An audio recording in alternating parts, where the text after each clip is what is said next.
Estamos de volta porque hoje é noite de entrevista especial aqui no CNT Jornal. Nosso assunto essa noite, que é a rádio e a televisão no Brasil, está passando por um processo de muitas mudanças com a chegada das novas tecnologias. Direto de Brasília, a jornalista Cíntia Ribeiro recebe em nossos estúdios o presidente da Associação Brasileira de Rádio e Televisão, Márcio Novaes. Cíntia, muito boa noite.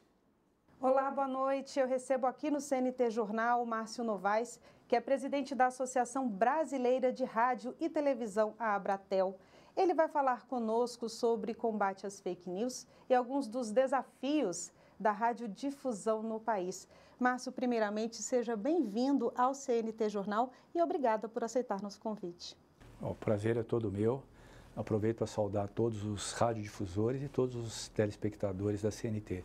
É um prazer, uma alegria. Márcio, qual o papel das emissoras de rádio e televisão no combate às fake news? Olha, o papel é histórico, fundamental e o mais importante que existe hoje no combate às fake news.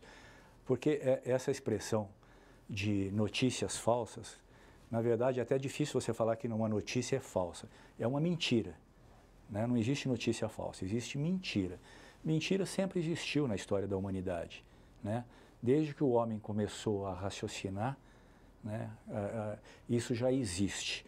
As redes sociais turbinaram, deram um poder de fogo enorme a essas mentiras que são propagadas, que são difundidas pelas redes sociais.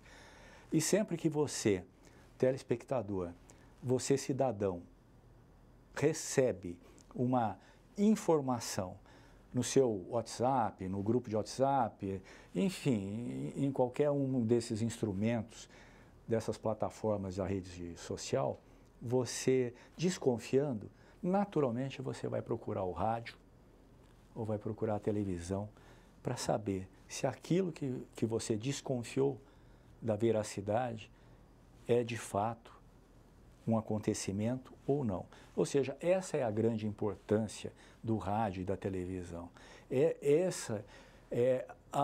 Este é o melhor remédio que pode existir no combate a essas notícias falsas.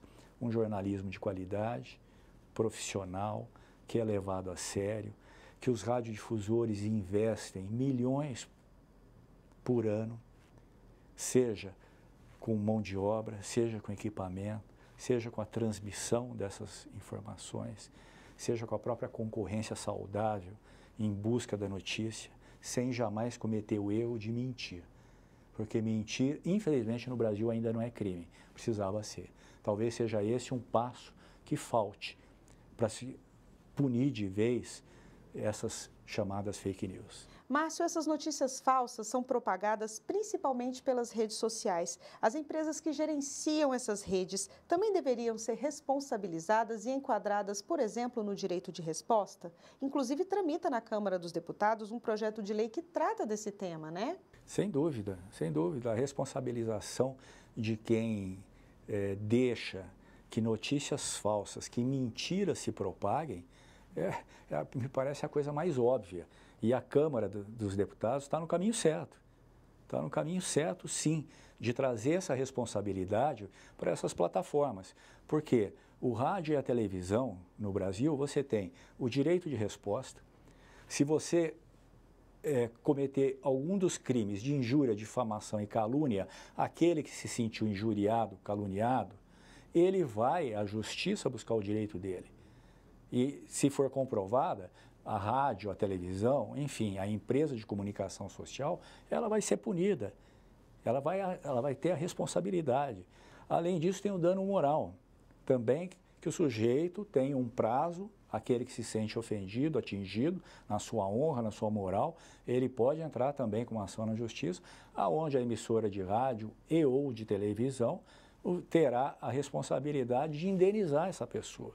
Portanto, o número de leis, de regras que nos atinge, comparado às redes sociais, é extremamente desproporcional e injusto. Não é o caso de dizer, nós queremos que os outros tenham a mesma carga. Não se trata. Quando a gente está falando de fake news, de notícia falsa, de mentira, é preciso que haja responsabilização. haja responsabilidade daquele que deixa aquele conteúdo propagar, atingir milhões de pessoas.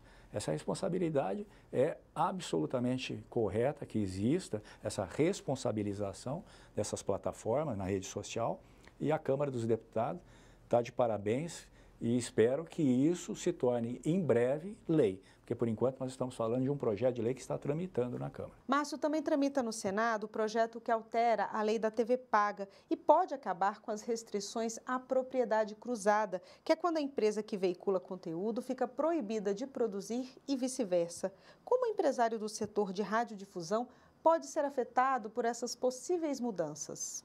Olha, antes de responder a sua pergunta de que maneira ele pode ser afetado, eu acho que curioso que do dia para a noite resolveram ou descobriram que isso era um grande problema e que talvez a grande solução dos inúmeros problemas que o Brasil tem seja resolver a questão da propriedade cruzada.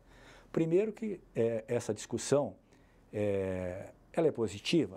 Ela é bem-vinda? Agora, o que é preciso é que haja primeiro um esgotamento de debates. É preciso que todas as partes interessadas apresentem as suas propostas e defendam suas propostas. Porque o que a gente vê hoje são pessoas dizendo o seguinte: olha, a propriedade cruzada impede investimentos no Brasil, impede que a comunicação no Brasil cresça, haja investimento. Muito bem, qual o estudo? Isso é baseado em quê? Qual é o impacto disso? Outra, todas as vezes que se promove mudanças como essa, que não é uma mudança tão simples, porque às vezes as pessoas falam, não, revoga esse artigo e está pronto. Não, você tem que ter uma análise, que é o chamado análise de impacto regulatório. Nesse caso, aplica-se o mesmo princípio. Ou seja, é preciso que você olhe para essa proposta e debata ela com todos, repito, com todos que têm interesse, todos que estão nessa cadeia de produção de conteúdo, de empacotamento, de programação de conteúdo e de distribuição, que são as 4 cadeias que estão envolvidas no serviço de TV por assinatura. Então é preciso que todos esses que atuem nessas 4 etapas sejam chamados, debatam, apresentem relatórios, apresentem questões de impacto econômico, para a gente ver qual a vantagem que o Brasil vai ter. Outra coisa, vai ter reciprocidade, porque isso facilita que estrangeiros venham aqui e passem a produzir conteúdo. Nós teremos a mesma facilidade com esses outros países? Haverá essa reciprocidade? Eu acho que isso é importante de ser debatido, né? Nada contra o debate, nada contra a discussão, mas precisamos ter um pouco de calma, né? As coisas precisam ser amadurecidas através do debate democrático. É para isso que existe o Congresso Nacional. Márcio, hoje as emissoras de rádio e TV têm tecnologia para oferecer conteúdo gratuito e com sinal de qualidade por meio do aplicativo de celular. O brasileiro tem o hábito de acessar esse serviço? Olha, esse ponto é uma questão também bastante delicada e importante que surgiu nessa discussão agora da revogação de artigo 5º e 6º. O que nós passamos a defender? Hoje em dia todo mundo sabe que o Brasil tem mais celular do que brasileiro. Nós temos mais de 230 milhões de aparelhos celulares habilitados no Brasil, para uma população de 210 milhões. Ou seja, você tem mais equipamento. Isso demonstra o quanto ele é utilizado, o quanto ele está inserido na vida, no dia a dia de todos os cidadãos brasileiros. Bom, a partir disso, o que nós raciocinamos, o que nós passamos a defender? Quando você tem um celular, um smartphone, você tem lá um pacote de dados. Esse seu pacote de dados, conforme você acessa uma informação, busca uma informação, lê uma notícia, etc., aquilo consome, como se fosse um tanque de gasolina. Você encheu o tanque e conforme você vai consumindo, você vai rodando, ele vai gastando, ele vai diminuindo o seu pacote. Bem, hoje o brasileiro acessa a televisão em todo o Brasil, rádio e televisão, gratuitamente. TV de altíssima qualidade, com tecnologia digital, com som de primeiríssima qualidade, com conteúdo muito bom, onde você encontra informação, você encontra toda a gama de entretenimento, como novelas, linhas de shows e de esporte também.